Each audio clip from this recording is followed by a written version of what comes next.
नमस्कार, स्वागत है आपका संसद टीवी पर। मैं हूं प्रीति सिंह। आप देख रहे हैं संस्कृति यात्रा, एक ऐसा साप्ताहिक कार्यक्रम जहां आपको भारत की समृद्ध और विविध सांस्कृतिक विरासत के विषय में नित नई जानकारियां मिलती हैं।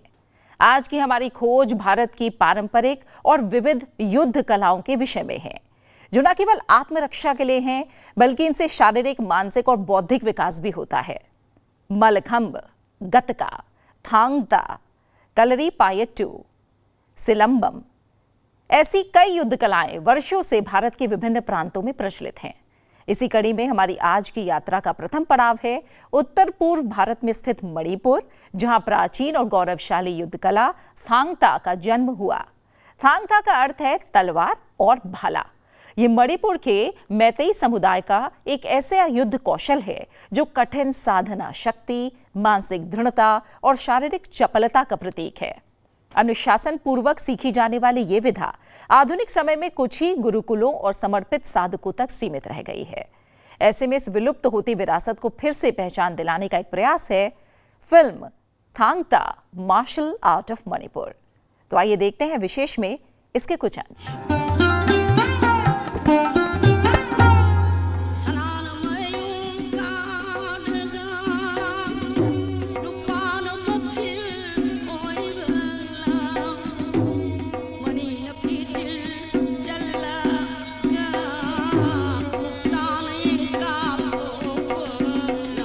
Through the ages, the Manipuris had developed a distinct martial art form known as Thang Ta.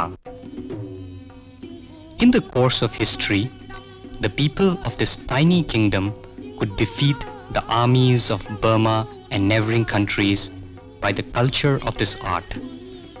The name of Thang Ta exponent, Pauna Brajabasi, who sacrificed his life in the Anglo-Manipuri War of 1891, is still remembered with reverence by the people of Manipur. The kingdom was annexed to the British after that battle of 1891, and the practice of this art was banned, and the possession of swords and spears was liable to harsh punishment of death and exile. But Thang Ta survived through the secret schools of masters or ojas.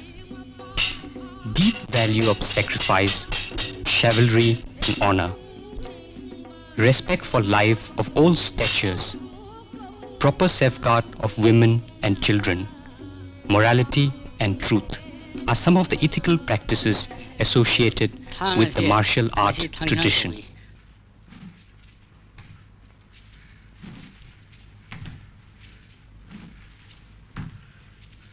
Thang Chungoi Marol Haiba is the basic sword-yielding exercise, holding sword and sil along with advanced footwork pattern for a perfect coordination of handwork and footwork.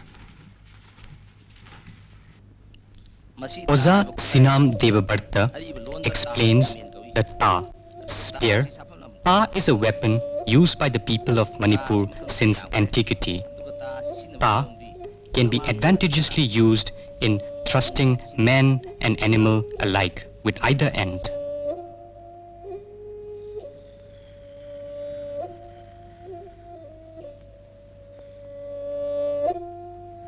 Ta Khausaba is of ritual importance. There are 9 different styles of Ta Khausaba. Each style consists of specific sequences like the salutation, removing of stakes, watching of the foe, or the battle,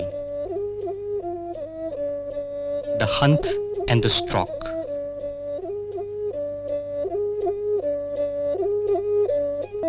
Ta Khausaba was compulsorily performed on the occasion of Kwak Tanba festival in the month of Mera, the English month of October.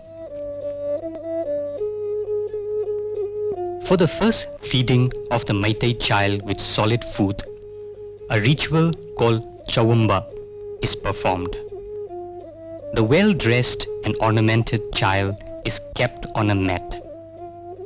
In front of the child, different materials like paddy, clay, gold, silver coins, books, and weapons are spread. The first material touched with his hand is read as a sign for his future livelihood. If the child happened to touch the sword and the seal, it is believed that the child will be a warrior in his future life. The training of Thang Ta begins with the lessons on Thangbi, short vocabularies. It is the technique of delivering hits, cuts, or thrust by the swordsman to the vital limbs of his adversary. Thangbi may be divided into two: Yanbagi Thangbi, attacking techniques, and Ngakbagi Thangbi, defensive techniques. Along with these strokes, a number of footworks for attack and defense are practiced, which are known as Yanbagi Konglon, way of the foot while attacking, and Ngakbagi Konglon, way of the foot while defending. Chairol Mapi Haiba, stick exercise of the beginners, is a basic form of exercise for the young learners to develop the wrist and arms as well as the footworks. These basic exercises groom the young learners to become proficient enough to handle the steel blades.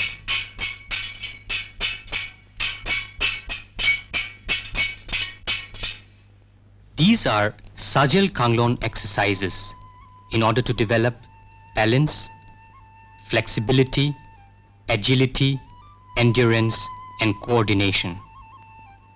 The mastery of these exercises enables the practitioner to be completely aware of the inner realities of physical and mental self and encourages him to achieve self-confidence. Two systems of the Thanglon, the art of short play, has been in practice. One is Leiting Thang, decorative short play, and the other is Yana Thang, combat system. Leiting Thang was mainly used for exhibitions before the kings and the nobles of the court on special occasions like Kwak Tanba and other festivals like Lai Harauba. For Leiting Thang, two shots or a shot with a buckler could be yielded in such a way that the entire body is protected from all sides. One important feature of Leiting Thang is that the two shots yielded by the performer should never clash.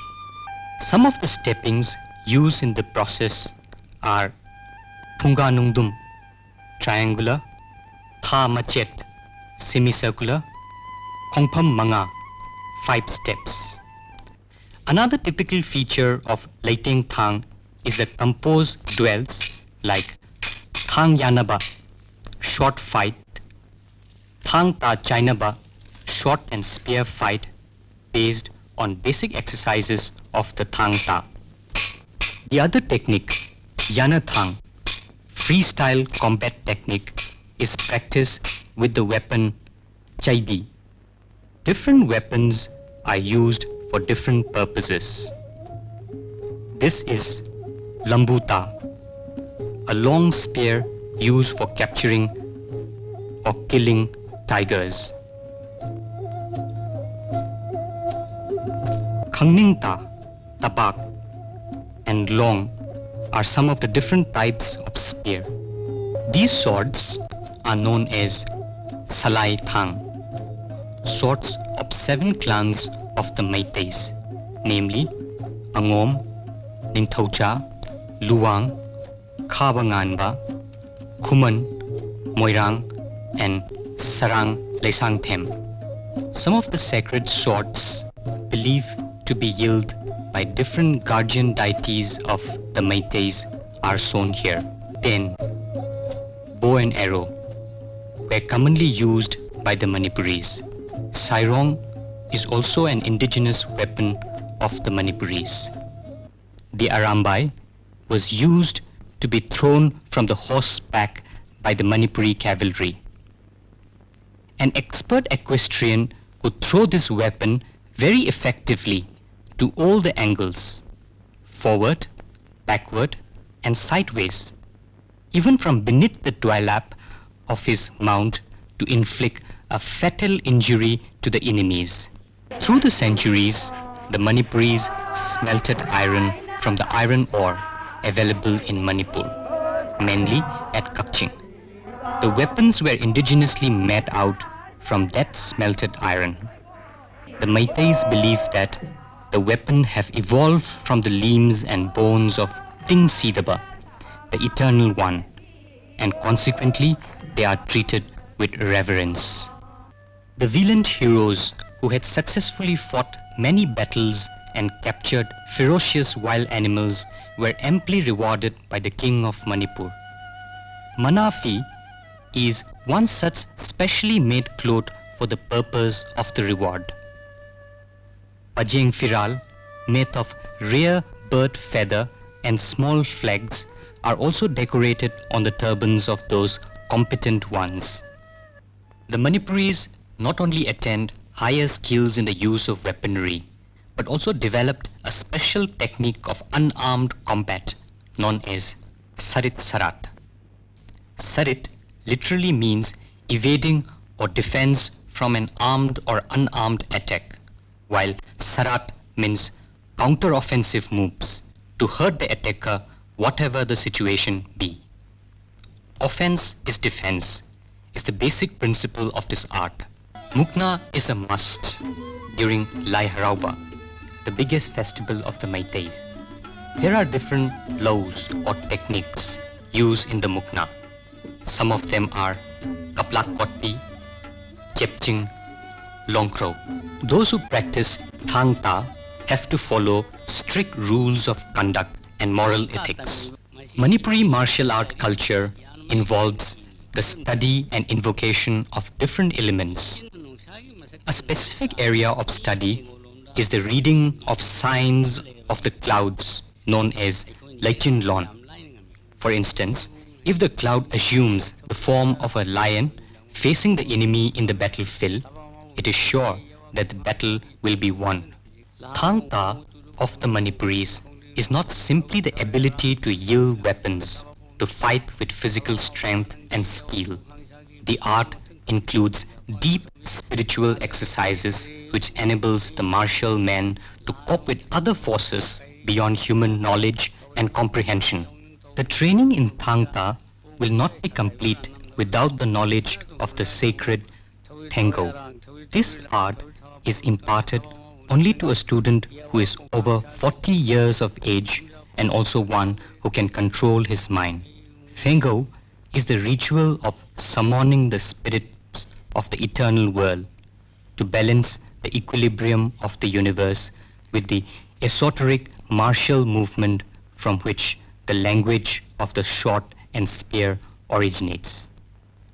It is believed that the Thengo is performed on the coils of Pakhangba, the eternal serpent god, and thus violation of set norms of Thengo was considered as sacrilege. अभी आप देख रहे थे थांग ता martial art of Manipur के कुछ खास दृश्य। एक ऐसी खत्म होती कला जिसमें अस्त्र शस्त्र और शारीरिक कौशल का अनोखा संगम देखने को मिलता है। अब संस्कृति यात्रा में आगे बढ़ते हैं अगले पड़ाव धरोहर की ओर। संगीत की दुनिया में कुछ विधाएं ऐसी हैं जो सुनने के साथ ही महसूस करने के लिए भी होती हैं। ऐसी कलाएं दिल को छूती हैं और रूह तक उतर जाती हैं। ऐसी ही एक विधा है कव्वाली। कव्वाली सिर्फ एक गायन शैली नहीं बल्कि आध्यात्मिकता की एक साधना भी है। इसकी जड़ें 13वीं शताब्दी के सूफी संतों और फकीरों की दरगाहों तक जुड़ते हैं। वहां अल्फाज इबादत बन जाते हैं और सुर बन जाते थे साधना। आज की इस प्रस्तुति में हम आपको मिलवाने जा रहे हैं सिकंदराबाद घराने के एक अनमोल रत्न यूसुफ खान निजामी से। यूसुफ खान निजामी की आवाज में अपनी खानदानी परंपरा की गहराई और गायकी की ताजगी है। इनकी पेशकश हमें ले जाती है उन दरगाहों की ओर जहां दिल से निकली दुआ सुर बनकर हवाओं में घुल जाती है। तो आइए संस्कृति यात्रा के इस अध्याय में डूबते हैं सूफियाना रंगों में। सुनते हैं कव्वाली यूसुफ खान निजामी और उनकी टीम से। आज गोकुल में कन्हैया का जन्म होता है। आज गोकुल में, आज गोकुल में कन्हैया का जन्म होता है। आज गोकुल में कन्हैया का जन्म होता है। मुरली बजती है, नाम भजन होता, तोरे बिना मोहे चैन नहीं, हे तोरे बिना मोहे चैन नहीं। ब्रज के नंद लाला, तोरे बिना मोहे चैन नहीं। ब्रज के नंद लाला, तोरे बिना मोहे चैन नहीं। ब्रज के नंद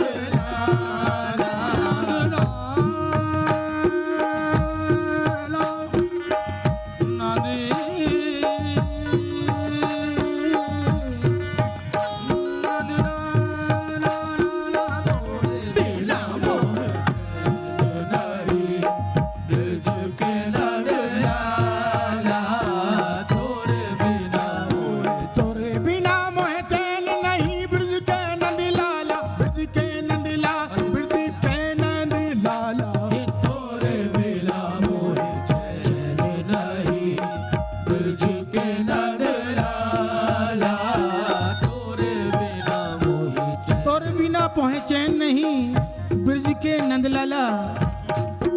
पैया परूं विनती करूं, पैया परूं विनती करूं, पैया परूं विनती करूं, तारूं गले माला। पैया परूं विनती करूं, तारूं गले माला। तोरे बिना मोहे चैन नहीं, ब्रज के नंद लाला। तोरे बिना मोहे चैन नहीं, ब्रज के नंद लाला। नंद लाला, नंद लाला, नंद लाला, ला ला ला। तोरे बिना मोहे चैन नहीं, ब्रज के नंद लाला।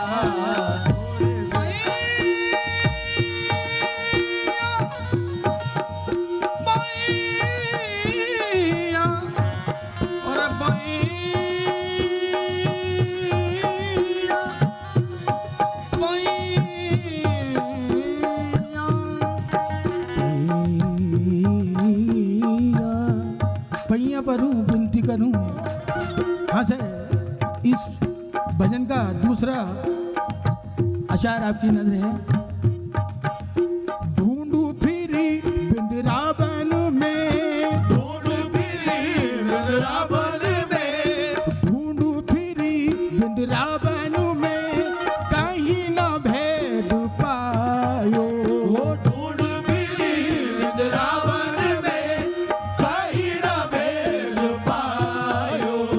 गोकुल में जन्म लियो, गोकुल में जन्म लियो, मोहन बंसी वाला।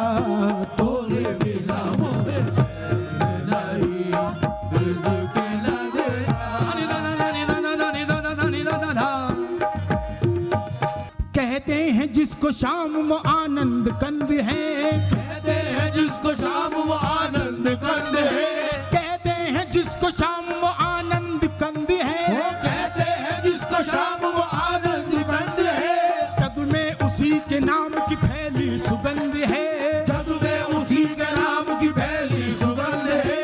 लीला रचाने वाला वही कृष्ण चंद है, लीला रचाने वाला वही कृष्ण चंद है। 36 राग रागन मुरली में बंद है, 36 राग रागन मुरली में बंद है। 36 राग रागन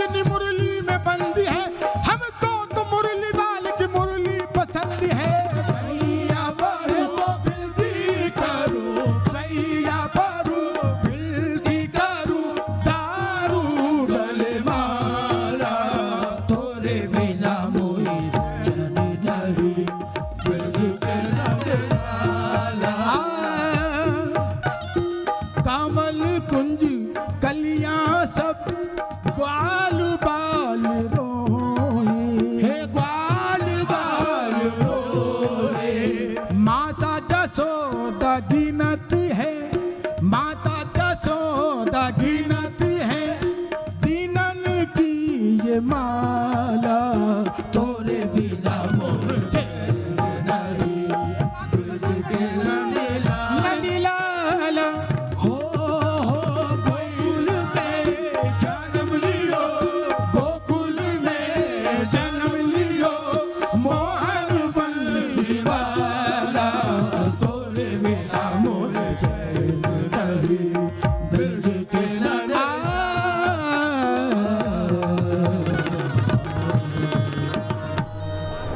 यूसुफ खान निज़ामी की कव्वाली की वो रूहानी पेशकश जो दिल को छू गई। अब आगे बढ़ते हैं अगले पड़ाव माटी सुगंध की ओर। भारत की ग्रामीण धरोहर के संरक्षण के लिए संस्कृति मंत्रालय एक विस्तृत परियोजना चला रहा है जिसका नाम है मेरा गांव मेरी धरोहर। इसी प्रयास की एक झलक देखने के लिए आज हम चल रहे हैं दिल्ली राज्य के उत्तरी दिल्ली जिले में स्थित जगतपुर गांव की ओर। जगतपुर गांव पूरी दिल्ली का सबसे बड़ा गांव है। गांव के लोग मुख्य रूप से नौकरी, व्यवसाय जैसी चीजों में कार्यरत हैं और पशुपालन जैसे पारंपरिक कार्यों से भी जुड़े हुए हैं। यहाँ के युवा कबड्डी को खास शौक और गर्व से खेलते हैं, जो इस गांव की ऊर्जा और उत्साह का प्रतीक है। तो आइए चलते हैं जगतपुर गांव की ओर।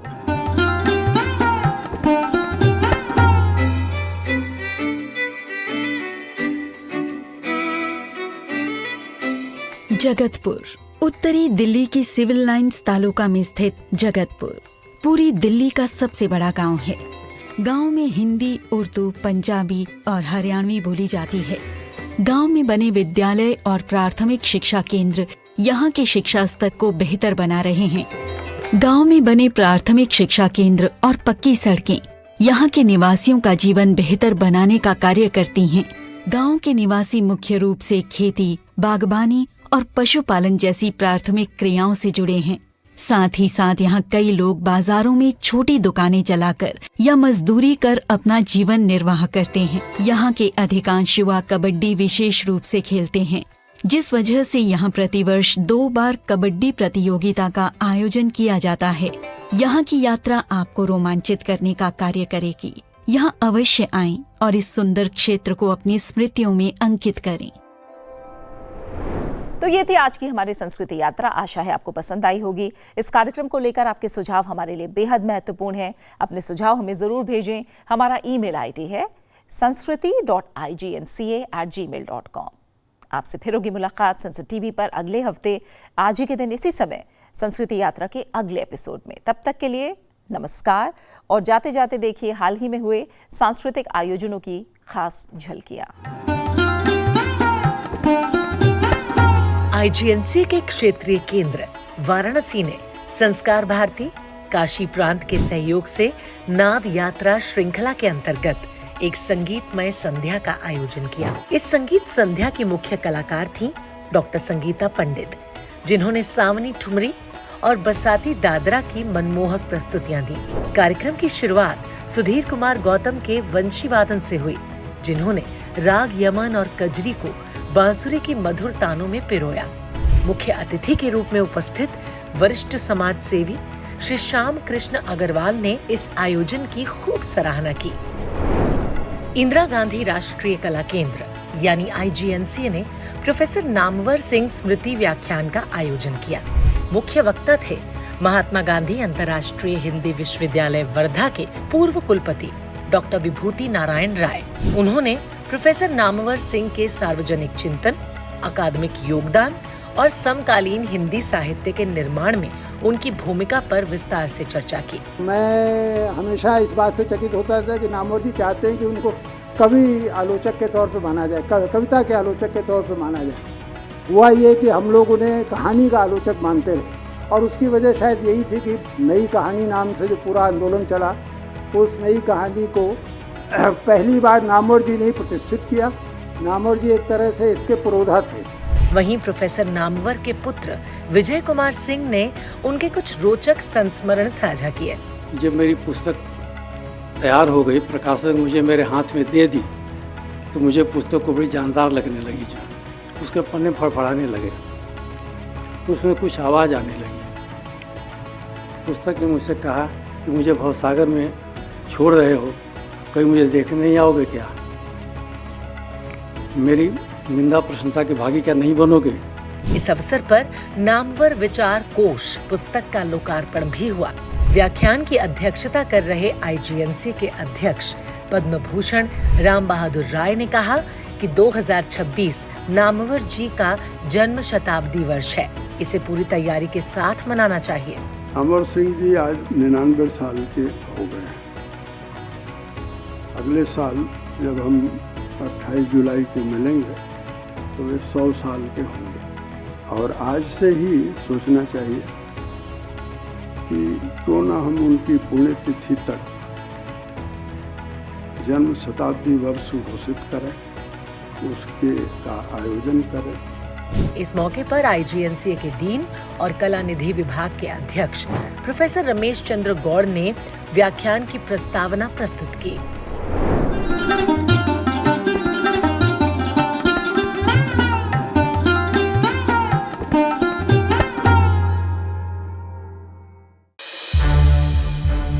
संसद टीवी के और भी प्रोग्राम्स देखने के लिए सब्सक्राइब करें हमारा YouTube चैनल और हाँ, इन्हें लाइक और शेयर करना ना भूलें।